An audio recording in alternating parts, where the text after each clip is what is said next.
Gracias, presidenta.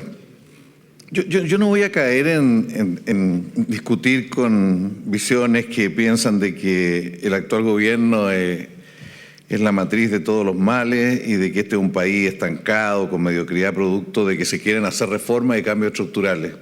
Creo que eso es una hipersimplificación de la realidad, tanto que algunos ven que China hace solo 10 días que está con problemas.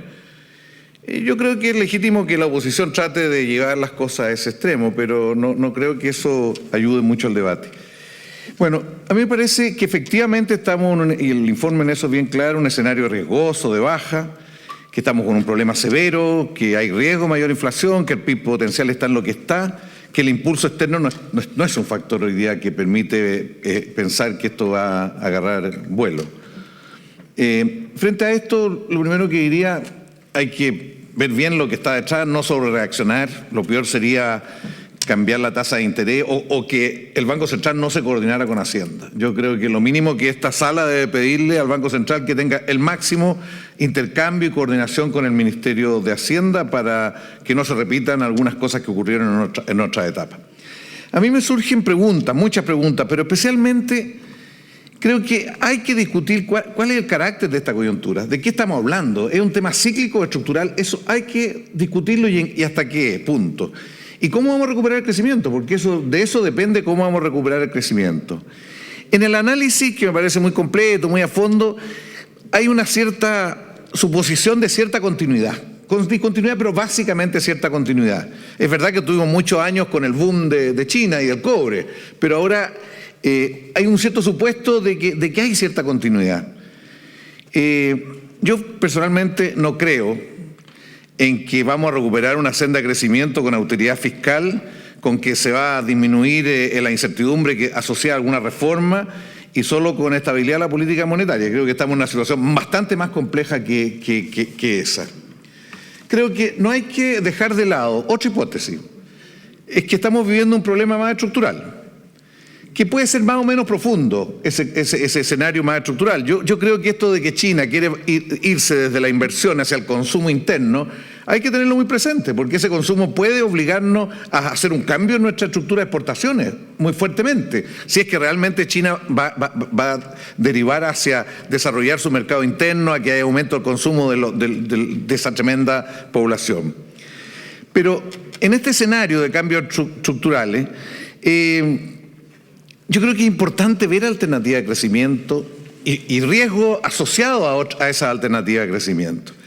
Yo cuando leí el informe de 2015 del Banco Mundial, que el Banco Mundial diga, con la inflación es importante, pero no nos pongamos tan más papistas que el Papa, dice, hay que tener cierta flexibilidad.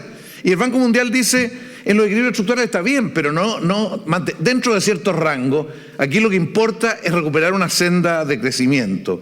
4% de inflación puede ser algo serio, pero puede ser algo que en un momento de cambios estructurales puede ser perfectamente manejable por un periodo. Porque aquí la inercia quizás es nuestro principal problema. O sea, no asumir las nuevas realidades estructurales y el nuevo tipo de desafío.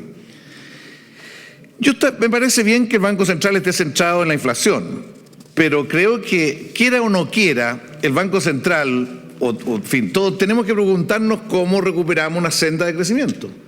A partir del nivel que estamos, que no estamos con mediocridad, con estancado, estamos mucho mejor que Brasil y que otros, pero obviamente tenemos que recuperar una senda de crecimiento. Yo partiría de la base, por cierto, que se terminó el impulso externo como lo conocimos. En segundo lugar, que el impulso del retail, que generó harto dinamismo en la economía, topó techo. Que el impulso financiero, esta idea de que menos riesgo país, que el mercado de capital se extiende por todos lados, también está en un cierto límite. Espero que no haya capital golondrina, porque el presidente del Banco Central dijo que está desplazándose capital de muchos países emergentes hacia otros lados. A mí me gustaría ver cuál es el diagnóstico respecto a Chile. ¿Cuánto capital puede salir? Es cierto que nosotros además tenemos capital afuera, pero ¿cuánto capital, qué riesgos tenemos de que se produzca un fenómeno como el que se nos dice trillones, creo que sea, o miles de trillones, no sé, unas cantidades que yo no sé ni siquiera expresarlas? Bueno, yo quiero decir de que, a mi juicio, esta es una coyuntura que obliga a repensar el rol del Estado y la relación entre lo público y lo privado. O sea, el tema de la inversión, de la productividad, de la diversificación de la estructura productiva, son preguntas que tenemos que hacerlas en el actual escenario y tenemos que pensar cómo se enfrenta. Yo repito, creo que Hausmann, cuando criticó a Velasco en el gobierno anterior de la presidenta, cuando era ministro de Hacienda, y le dijo, mire, en este nivel de ingreso per cápita, tener una economía con esta densidad hay algo inconsistente. Y al primer movimiento que se dé en el mercado al cual están exportando, se va a sentir todo el riesgo de eso. Y le hizo un conjunto de propuestas de cómo recuperar una cierta densidad de diversificación productiva, de más productividad y de inversión. Yo quiero decir de que aquí el problema no es cuánto aumenta o cuánto no aumenta el gasto fiscal, sino para dónde aumenta. Porque no es lo mismo que sea para consumo corriente, para gasto corriente, que sea para ciertos proyectos de inversión que tengan una implicancia en la estructura productiva, en el PIB potencial o más que tendencial, de acuerdo a lo que entiendo. Bueno, creo además que si estamos en una coyuntura estructural, tenemos que revisar algunas de las franquicias tributarias que fueron mirando para otro lado. Tenemos 10.000 millones de dólares en franquicias tributarias, señor presidente, 10.000 millones de dólares, y todas mirando una realidad que no es la realidad necesariamente de hoy día. Entonces a lo mejor hay que revisar y reformular alguna. Tenemos una Corfo pensando en otra realidad, un Cercotec pensando en otra realidad, un censo, un modelo de capacitación en otra realidad, y hay que empezar luego, y lo debiéramos haber empezado en el 2008, 2007, bueno, no se hizo. Bueno, yo creo que hay que mirar hacia nuevos proyectos.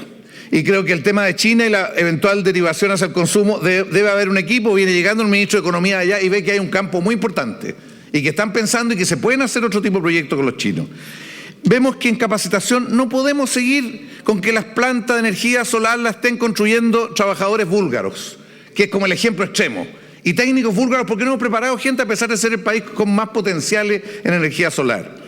La modernización de la pyme, que la hablamos a cada rato, pero por lo menos en metalmecánica, por lo menos en automotriz, en ciertas áreas no tenemos nada muy sistemático y sostenido.